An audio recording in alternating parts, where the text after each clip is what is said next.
O caixeiro viajante é um termo antigo, esse problema foi traduzido, traveling salesman, em inglês. Certo? Ele foi traduzido há muito tempo, virou caixeiro viajante, que é uma coisa que eu acho que não existe mais, você fala representante, você fala qualquer coisa, menos caixeiro viajante, né? Esse termo é um termo bem antigo. Mas agora o problema virou caixeiro viajante e não adianta querer mudar, não. Você refere-se a esse problema, que é um problema muito famoso, como o problema do caixeiro viajante. Seguinte, ele tem N cidades para visitar, ele está em uma delas, que é o ponto de partida. Ele quer visitar todas elas, ele conhece a distância de uma para cada uma, ele não quer passar duas vezes pela mesma cidade e quer minimizar a distância total percorrida, quer economizar gasolina. Então, um exemplo é isso daqui. Como é que você está em campanha aqui pelo Brasil, você quer ir de avião para todas as capitais, qual rota que você segue para economizar gasolina? É um problema que você, é só pensar um pouquinho, vocês veem que ele ocorre em logística, transportes e série de situações, a gente consegue aplicar esse problema aqui do caixeiro viajante. Vamos ver um exemplo aqui. Aqui, ó, nesse desenho, você tem a cidade 1, 2, 3, 4, 5. Entre duas cidades, você tem... Quando tem estradas, tem uma aresta com o valor dela, a distância entre um e outro, tá aqui. E os tamanhos aqui no desenho não tem nada a ver, não, tá certo? O que conta é o valor que está escrito mesmo. Então, por exemplo, aqui, essa aresta aqui, de distância 7, ela é menor do que essa outra aqui, ó, tá vendo? Que, entretanto, é de distância 3, tá? Menor graficamente. Tá bom? Então, o que conta são essas distâncias aqui. Então, é o seguinte, eu quero sair da cidade 1, voltar na cidade 1, sem passar duas vezes por uma mesma cidade, quero achar a melhor rota para fazer isso, a mais econômica.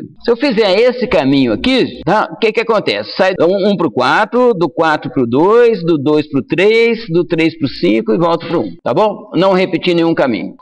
Qual que é o custo total aqui, gente? É 3, mais 3, 6, mais 4, 10, 13, 19. Aqui tem um outro caminho.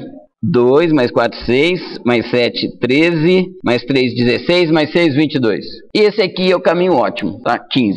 As diferenças podem ser significativas, tá? Ou seja, vale a pena você procurar otimizar a sua rota. E eu diria que é o seguinte, se a gente ficar olhando para esse problema aqui, com 5 cidades, com essas distâncias que tem aqui, eu acho provável que a gente, depois de batutar algum tempo, a gente chegue nessa ótima. Mas essa aqui, eu já duvido. E olha que são só 8 cidades, sabe? Não é um problema muito grande não, mas vocês vejam que já complica isso aqui, tá bom? Se fazer de cabeça isso aqui já é bem complicado. Essa rota aqui, por exemplo, o custo dela é 81. Essa outra aqui, que é a pior de todas, tá bom? O custo é 98. E essa melhor de todas aqui, o custo é 64. Então a ideia é a gente descobrir, fazer um programa de computador que consiga tratar com um negócio aqui desse tamanho, certo? E descobrir qual que é a melhor rota. Como que nós vamos fazer isso? Diante de problemas que a gente encontra por aí para resolver, o que a gente faz, gente? Primeira solução, a mais simples.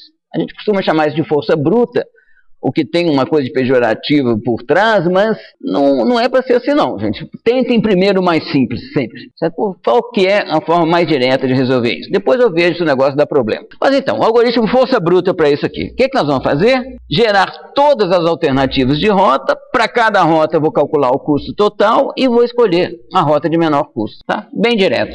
O que significa gerar todas as alternativas de rota? Gerar todas as permutações das cidades, excetuando a cidade de partida. Tá? Que você sempre sai da 1 e chega na 1. Gera todas as permutações possíveis. Para cada permutação a gente calcula o custo e escolhe o menor. Tá aqui então, ou em cima disso mesmo que eu acabei de falar, a primeira versão aqui, só com comentários, né? Nós vamos ler uma matriz de distância, tá?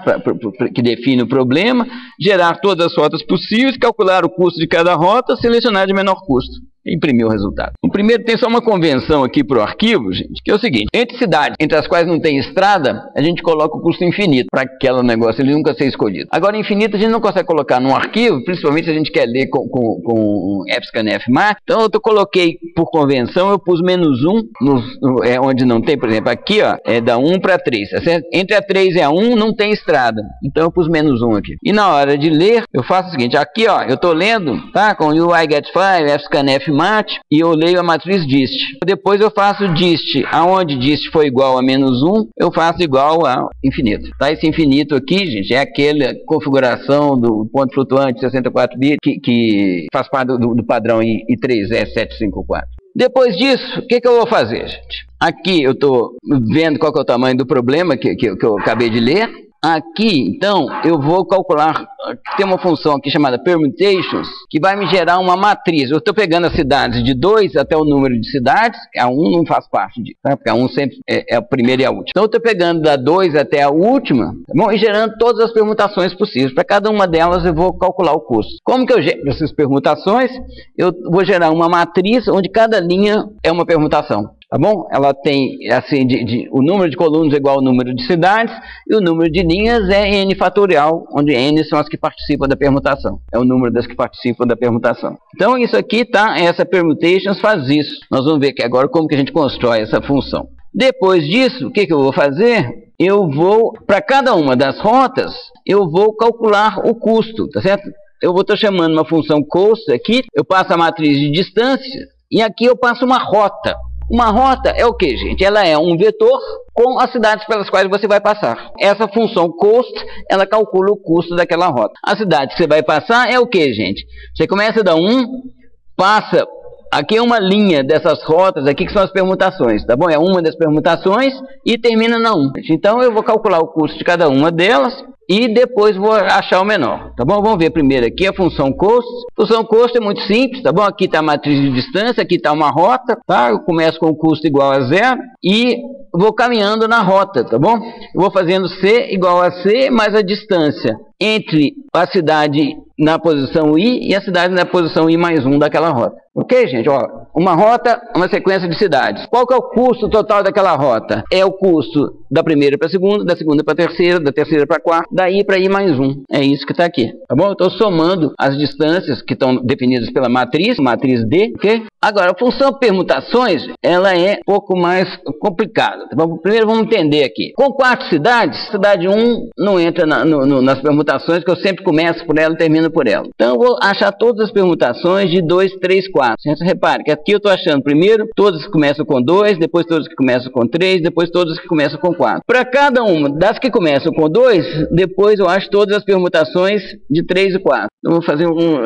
recursivo. Então, como é que você calcula todas as permutações de um vetor? Nosso raciocínio é recursivo de sempre. Se o vetor for de tamanho 1, beleza, é só que é o próprio vetor. Se não, eu vou fazer o seguinte, eu pego o vetor, eu tiro o primeiro elemento dele, calculo todas as permutações dos restantes e colo esse que eu retirei, eu ponho ele do lado de todas as permutações que eu gerei. Então eu estou com um problema de permutações desse tamanho, eu fico com um problema de permutações menorzinho, e eu sei que quando o problema for suficientemente pequeno, é só um. Olha aqui, gente, como é que é? Um exemplo aqui. Eu quero todas as permutações disso daqui. Eu separo 2, gero todas as permutações de 3 e 4. Eu ponho 2 junto com todas as permutações de 3 e 4. Essa é uma das permutações. Depois eu separo o 3 e gero todas as permutações dos restantes. O restante é isso daqui menos o 3, que é 2, 4. Então é isso, eu vou fazendo assim recursivamente, tá certo? E eu sei que quando ele é pequenininho, a permutação é trivial. Aqui a codificação. Se A for de tamanho 1, a única permutação possível é o próprio vetor A. Se não, eu vou fazer o seguinte, P aqui é uma matriz que eu vou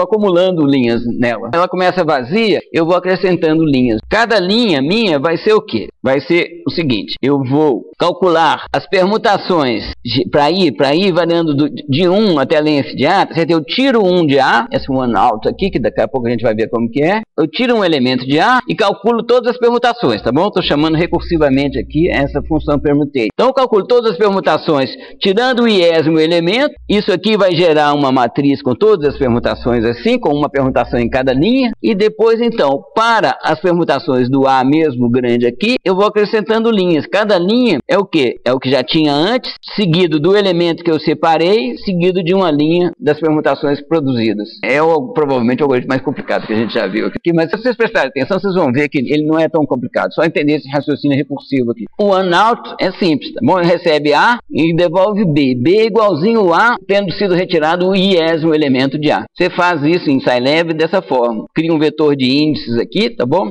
X variando de 1 até o último elemento de A, o número de elementos de A, e você faz B igual a índice X diferente de índice. Então são todos os elementos de A menos o iésimo.